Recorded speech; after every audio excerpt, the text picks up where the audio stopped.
The night sky above the NASA Deep Space Listening Station was unusually clear.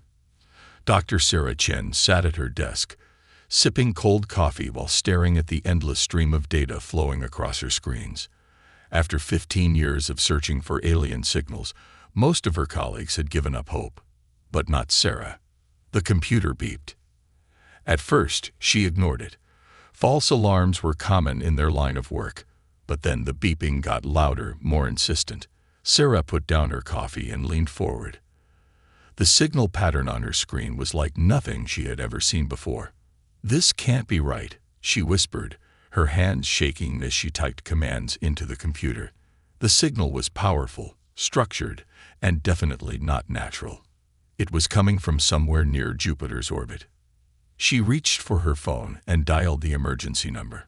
"Dr. Williams, you need to see this now." Within an hour, the small control room was packed with scientists and engineers. They all stood in silence, watching the strange pattern repeat itself on the main screen. "It's a message," Dr. Williams said, his voice barely a whisper. "Someone out there is trying to talk to us." The next few days passed in a blur. News of the signal spread quickly, first to other space agencies, then to governments, and finally to the public. The whole world watched and waited as the brightest minds on Earth worked to decode the message. On the fourth day, they had their first breakthrough. "It's not just random data," Sarah explained to the room full of officials. "The aliens sent us instructions. They're teaching us how to build something." She pointed to the complex diagrams on the screen. "We think it's advanced technology, maybe even faster than light travel." The excitement in the scientific community was huge. Humanity had not only found proof of alien life, but was being given advanced technology. It seemed too good to be true. It was. A week later, Sarah noticed something hidden deep in the signal.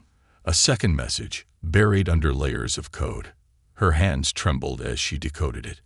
The blood drained from her face as she read the translation. "They're coming," she told the emergency meeting of world leaders. The signal wasn't a gift. It was a warning. The room erupted in chaos. Questions flew from all directions. When? How many? Why? The answers were in the hidden message. A massive alien fleet had entered the solar system. They were advanced, aggressive, and hunting for new worlds to conquer. Earth had just 30 days before they arrived. But why send us the technology? The Chinese president asked through a translator. Sarah pulled up the last part of the message. "It's from another alien race, one that's fighting against the invaders. They couldn't come to help us themselves. They're too far away. So they sent us their technology instead. They're giving us a chance to defend ourselves." The President of the United States stood up. "How long will it take to build these weapons? With the whole world working together?" "Maybe 25 days, Sarah replied. "But we'll be cutting it close, and we don't even know if they'll work." The room fell silent. Humanity had 1 month to advance hundreds of years in technology and prepare for an alien invasion. The odds seemed impossible. But they had no choice. As Sarah left the meeting, she looked up at the night sky. Somewhere out there, an alien fleet was heading toward Earth, and for the first time in history, all of humanity would have to work together to survive. The next morning, as the sun rose over the listening station, every TV channel, radio station, and phone on Earth broadcast the same message. "We are not alone, and we need your help. The future of Earth depends on what we do in the next 30 days." Sarah watched the sunrise, knowing that nothing would ever be the same. Humanity had always wondered if they were alone in the universe. Now they knew the truth, but it wasn't the peaceful first contact they had hoped for. It was the beginning of a fight for survival. And the clock was ticking. The emergency bunker beneath Geneva was never meant to hold this many world leaders. 48 hours after the alien warning, representatives from every major nation sat around a massive circular table, their faces lit by the glow of dozens of screens showing the approaching alien fleet. But it wasn't the alien ships that had everyone's attention. It was the hologram floating in the center of the room. "This is impossible," the Russian president muttered, walking around the slowly rotating image. The technology in this blueprint, it breaks every law of physics we know. Dr. Sarah Chen stepped forward. That's because we've been thinking like humans. She waved her hand through the hologram, zooming in on a particular section. Look at this power core. It doesn't use nuclear fusion or fission. It harnesses energy from something the aliens call void space, the empty space between atoms. The room erupted in whispers. Humans had theorized about vacuum energy for decades, but never managed to harness it. And you think we can build this in 28 days? The Indian Prime Minister asked, skepticism clear in her voice. Before Sarah could answer, the bunker's lights flashed red. Every screen changed to show the same image, a massive energy spike near Mars. They're here early, Sarah whispered. The scout ships weren't supposed to arrive for another week. The room watched in horror as 3 alien vessels, each the size of a small city, appeared near the red planet. They seemed to bend the space around them, their hulls shifting like liquid metal. But what happened next shocked everyone. The alien ships didn't approach Earth. Instead, they turned toward Mars's largest moon, Phobos. Beams of intense green light shot from their ships, and within seconds, the entire moon began to change. They're mining it, Sarah realized, watching the data stream across her tablet. They're converting the entire moon into raw materials. The Brazilian president stood up.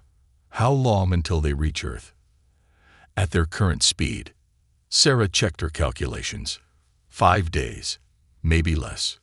The room fell silent. Their timeline had just been cut in half. Then something unexpected happened. A young engineer from Kenya, barely 30 years old, stepped forward. Her name was Amara Okoro, and she had been quietly studying the alien blueprints in the corner. What if we don't build their weapons exactly as shown? She asked, her voice strong despite her nervousness. These blueprints, they're meant for their technology level, but we have something they don't. She pulled up a new hologram, showing Earth's internet infrastructure. We have 7 billion connected minds. What if we took their void energy concept, but powered it through our global network?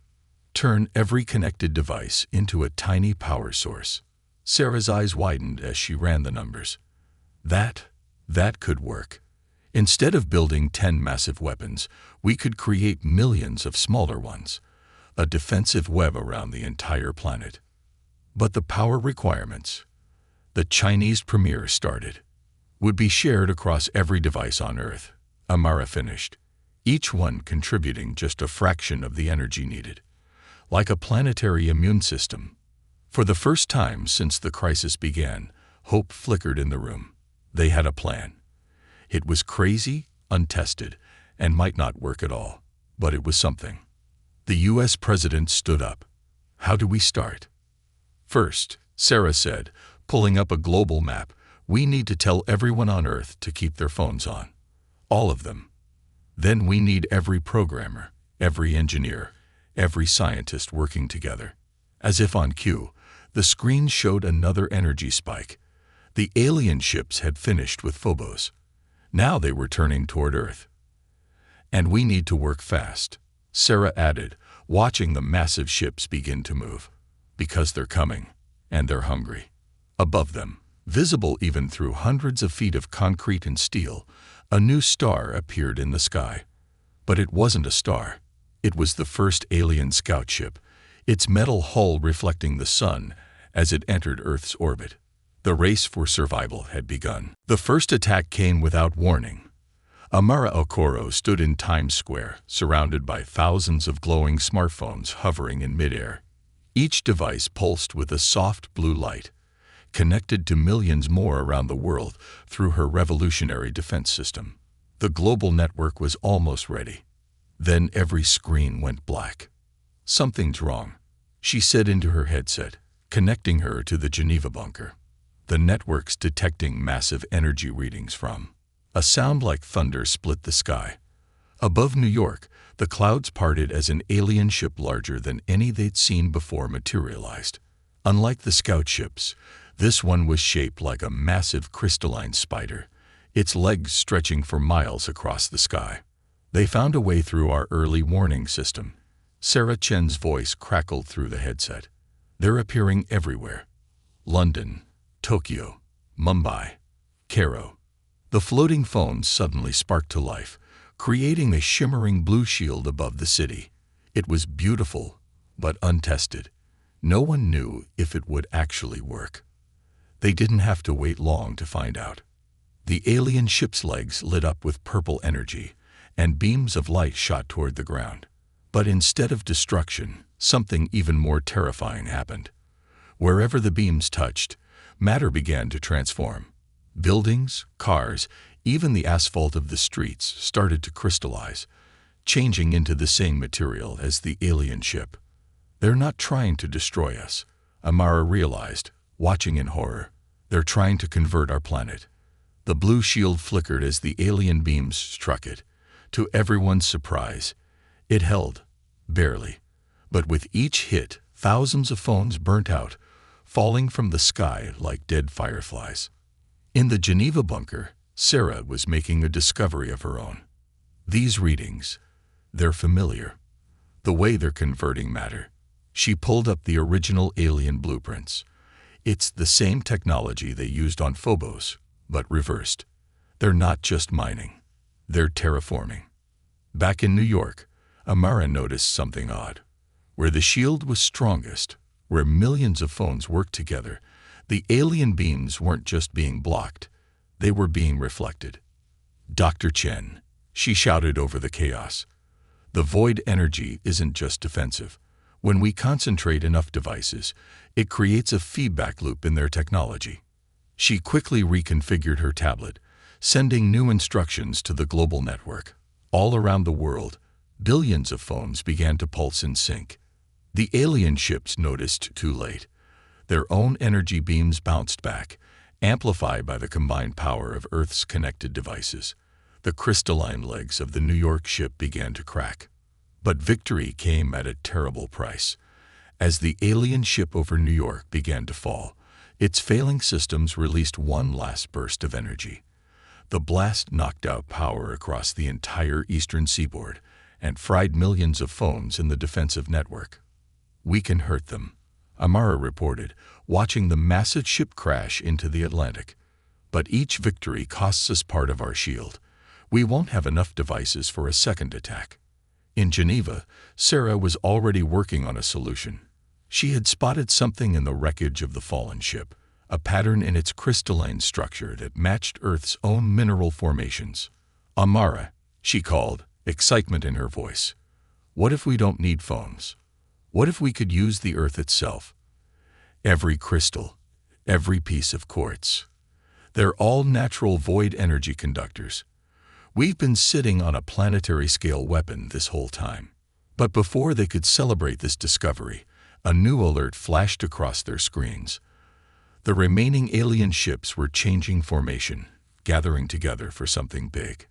And deep beneath the Earth's crust, something ancient was beginning to wake up, something that had been waiting for this moment for millions of years. The real battle was about to begin. 3 miles beneath the Ural Mountains, Sarah Chen and Amara Okoro stood in an ancient cave that shouldn't exist. The walls weren't made of natural rock. They were perfectly smooth crystal, pulsing with the same void energy their phones had channeled. "This is impossible," Sarah whispered, her flashlight beam dancing across crystal formations that seemed to follow mathematical patterns. "These structures, they're identical to the alien ship's technology." "Not identical," Amara corrected, studying her tablet's readings. "They're more advanced. Look at the energy signatures. They're at least twice as efficient as anything in the alien blueprints." Above them, the situation was growing desperate. The remaining alien ships had merged into a massive ring around Earth's equator, creating a web of purple energy that was slowly engulfing the planet. Humanity's foam-based shield was failing, city by city. But what they found next changed everything. Deeper in the cave system, they discovered a chamber that defied explanation. Crystalline pillars rose from floor to ceiling, each one humming with power. In the center stood something that looked like a control panel, covered in symbols that matched the ones from the alien warning message. This isn't a natural formation, Sarah realized. This is a bunker. Someone built this millions of years ago. Before Amara could respond, the ground shook, not from alien attacks, but from something deeper. The crystal pillars began to glow, and the symbols on the control panel lit up one by one. Sarah's tablet beeped with an urgent message from the surface. The alien ring was now complete, and they had begun broadcasting a strange signal, not toward Earth, but into space. "They're not invaders," Amara said suddenly, her eyes wide as she decoded the signal. "They're running from something. Earth isn't their target. It's their shelter." The crystal pillars pulsed brighter, responding to the alien signal. Hidden machinery groaned to life, and a holographic map appeared above the control panel. It showed Earth, but not as they knew it. In this map, the planet was surrounded by a crystalline shell, a shield far more powerful than anything humans or the aliens had created. "That's why they're converting everything to crystal," Sarah said. "They're trying to reactivate this ancient defense system, but they're doing it wrong. They're forcing it, corrupting the process." A new tremor shook the cave, stronger this time. Cracks appeared in the crystal walls, but instead of breaking, they began to heal themselves, spreading and growing like living things. Amara rushed to the control panel. "These aliens, they're using brute force to trigger the transformation. But look at these equations in the original design. It's supposed to be harmonic, working with Earth's natural frequencies." Above them, the alien ring pulsed again, sending another wave of transformative energy toward the surface. But this time, something different happened. The ancient crystals in the cave system resonated at a different frequency, creating a counterwave that spread through the Earth's crust. Where the two waves met, they created something new. The harsh purple energy of the aliens melted into a softer golden light. The destructive transformation slowed, then stopped. "We need to get this data to the surface," Sarah said, frantically copying the ancient designs. "If we can replicate this resonance pattern through our remaining global network." She never finished her sentence.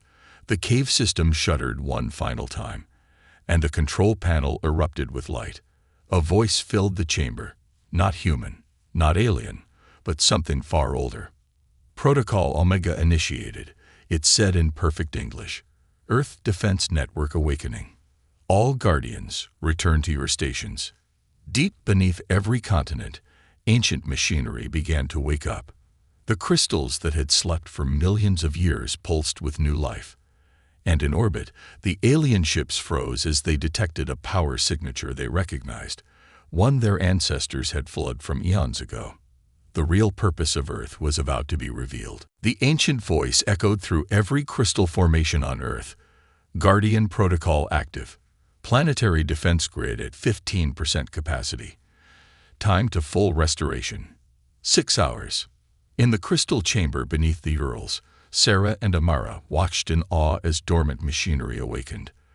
The walls themselves seemed to breathe, pulsing with golden light that spread through the planet's crystal networks, like a digital nervous system. But they weren't the only ones who noticed. The alien ring above Earth suddenly broke formation, their ships scattering like startled birds. Their transmission changed from a signal of dominance to one of panic. "They're sending out a distress call," Amara translated, her tablet now able to decode their language thanks to the ancient system's database. Her face went pale. "They're warning others about the Guardian World." "Guardian World?" Sarah asked, but her question was answered by the chamber's eye. "Earth designation, Guardian World 7, last bastion of the Crystal Makers," the voice announced. "Purpose, final defense line against the Void Hunters." The chamber's holographic display expanded, showing not just Earth but the entire galaxy. Countless points of light marked other Guardian worlds, all of them dark, all of them fallen. Earth was the last one still active. Above them, the alien ships began to change strategy. Instead of fleeing, they started a concentrated attack on specific points around the globe. places where the largest crystal formations lay buried. They're trying to destroy the defense grid before it fully activates, Sarah realized. They know they can't escape in time. The ancient AI confirmed her suspicion. Void Hunter protocol detected. Enemy forces attempting to neutralize planetary defenses. Current grid strength insufficient for full protection. How do we help? Amara asked the AI. There must be something we can do to speed up the activation. The response was unexpected. The control panel split open, revealing two crystal chambers sized perfectly for human hands. Emergency protocol available. Warning: requires biological integration. Risk of cellular crystallization, 87%. Sarah and Amara looked at each other. The choice was clear. Either risk their lives or watch Earth's last defense system fall before it could activate. Together? Amara asked. Sarah nodded. Together. They plunged their hands into the crystal chambers. The sensation was indescribable, like being struck by lightning while underwater. Their consciousness expanded, connecting to the entire planetary network. Through this connection, they saw Earth's true nature. The planet wasn't just a world. It was a weapon, a sentinel created by an ancient race to guard against something that devoured entire galaxies. The aliens above weren't the real threat. They were refugees, fleeing from the true enemy that had followed them across the stars.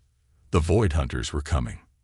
Through their merged consciousness, Sarah and Amara began to understand. The aliens hadn't come to destroy Earth. They'd come to hide behind its defenses. Their attempt to activate the crystal network had been clumsy and destructive because they only had fragments of the original knowledge. But now, with human minds bridging the gap between ancient technology and modern need, something new began to happen. The golden light of the defense grid merged with the remaining phone network, creating a hybrid system that drew power from both crystal and silicon. The harsh purple energy of the alien ships resonated at a new frequency, harmonizing with Earth's defenses instead of fighting them.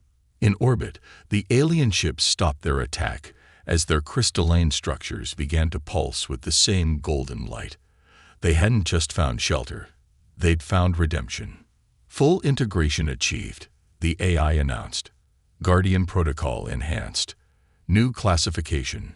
Earth Defense Network 2.0, Organic Digital Hybrid.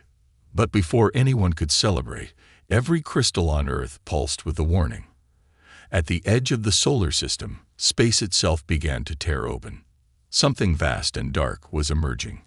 A shadow that devoured light. A hunger that consumed worlds. The Void Hunters had arrived. And Earth's new defenders, human, alien, and artificial, had minutes to prepare for the fight of their lives. The Void Hunters emerged from the tear in space like living darkness, massive beings of pure anti-light, each one larger than Earth's moon. They moved in impossible ways, bending reality around them as they approached. But humanity wasn't defenseless anymore. Sarah and Amara, their bodies now threaded with crystalline structures that glowed beneath their skin, stood at the heart of Earth's defense network. Through their enhanced consciousness, they could feel every crystal on the planet, every alien ship in orbit, and every connected device on Earth. They're not just eating light, Sarah observed, watching through the network sensors. They're consuming probability itself, erasing possible futures until only destruction remains. That's when Amara had an idea that changed everything. If they feed on probability, she said, her voice resonating with crystalline harmonics, let's give them more than they can handle. Through their connected consciousness, they accessed the quantum processing power of Earth's crystal core. Every phone on the planet, every alien ship in orbit, and every ancient crystal formation began calculating alternative realities simultaneously. The effect was immediate and stunning. When the first Void Hunter attacked, instead of finding a single Earth to devour, it encountered a quantum superposition of 1 billion possible Earths. The creature recoiled, overwhelmed by the feast of probabilities. But the Void Hunters weren't defeated so easily. They adapted, splitting into smaller forms that could handle the quantum overflow. That's when the aliens revealed their own surprise. The refugee ships, now fully integrated with Earth's defense grid, began to change. Their crystalline structures unfolded like blooming flowers, revealing weapons that had been hidden for millennia. Probability cannons, designed by the same ancient race that built Earth's defenses. They weren't just refugees, Sarah realized. They were carrying pieces of the original Guardian World arsenal, keeping them safe until they found a world strong enough to use them. The battle that followed defied conventional physics. Probability weapons collided with entropy beams. Quantum shields flickered through multiple realities at once. The space around Earth became a kaleidoscope of possible futures fighting against a hunger for nothingness. But the true turning point came from an unexpected source: the Internet itself. As billions of humans watched the battle through their connected devices, their collective observation began to affect the quantum field. The sheer weight of human consciousness observing the fight started to collapse the quantum possibilities into a single, powerful reality, one where Earth was winning. The Void Hunters, creatures that relied on quantum uncertainty, found themselves being forced into a single probability stream by the focused observation of 7 billion minds. "They're not just watching," Amara said in awe. "They're choosing our future." Through their crystalline connection, Sarah and Amara directed this focused human consciousness like a weapon. Every social media post, every shared video, every message about the battle strengthened reality itself against the Void Hunters' entropy. But victory came with a price. The quantum backlash began to affect Earth's crystal network. Cracks appeared in the ancient machinery. The alien ship's probability cannons started to fail. Then, deep in the crystal chamber, the ancient AI spoke one last time. Final protocol authorized. Quantum lock engaged. The AI had found a way to save Earth, but it required something incredible. It would lock our entire solar system into a single, stable quantum state, making it impossible for the Void Hunters to consume our probabilities. But doing so would cut Earth off from the rest of the universe forever. The choice had to be made in seconds. Sarah and Amara looked at each other, their crystalline eyes reflecting the battle above. They had one last card to play, but using it would change humanity's destiny forever. And the Void Hunters were closing in. Time seemed to freeze in the crystal chamber as Sarah and Amara faced the ultimate choice: lock Earth into quantum isolation or risk total annihilation by the Void Hunters. But in that frozen moment, they discovered something extraordinary. Through their crystalline neural network, they sensed a pattern in the quantum chaos, a hidden frequency that existed in both the ancient Guardian technology and human DNA itself. "We're not just accidental inhabitants of a Guardian world," Sarah realized, her crystalline implants pulsing with newfound understanding. "Humans were designed to be here. We're part of the defense system." The ancient AI confirmed their discovery. Species: human. Original designation: quantum guards. Purpose: living probability anchors. Final failsafe of Guardian World 7. Above them, the Void Hunters had begun their final assault. Their darkness spread like cosmic ink, erasing stars as they advanced. But now humanity knew its true purpose. Amara's eyes widened as she understood the implications. We don't need to cut ourselves off from the universe. We need to do the opposite. We need to broadcast. Working with inhuman speed, they redirected Earth's entire communication network. Every radio wave, every satellite signal, every internet connection was repurposed to transmit a new kind of signal: human consciousness itself.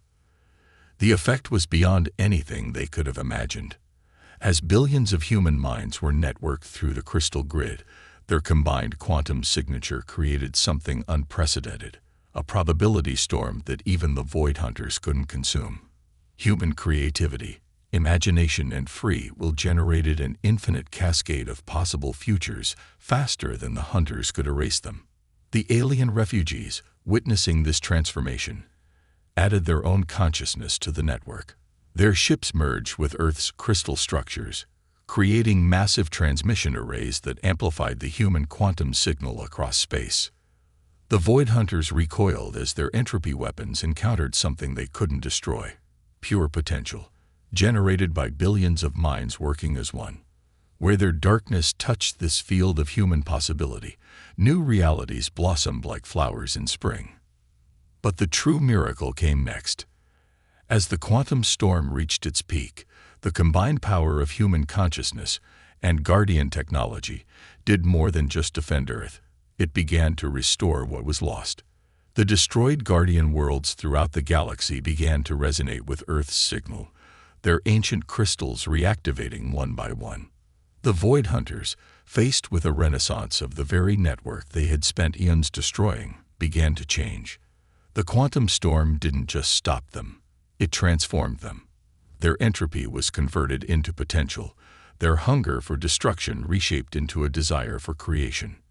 In the crystal chamber, Sarah and Amara watched through their enhanced senses as the former Void Hunters, now beings of pure creative potential, joined with the refugee ships in a great cosmic dance of restoration. The ancient AI spoke one last time. Guardian protocol completed. Upgrading to new designation. Universe Garden Protocol. All sentient beings are now guardians. As the transformation spread across space, humanity discovered its new role. Earth wasn't just a defensive outpost. It was a seed, designed to sprout into a new kind of universe, where creation outpaced destruction, where consciousness itself was the strongest force in reality. The alien refugees settled on Earth, sharing their knowledge and technology. The crystalline networks became a new internet of consciousness, linking minds across space and time.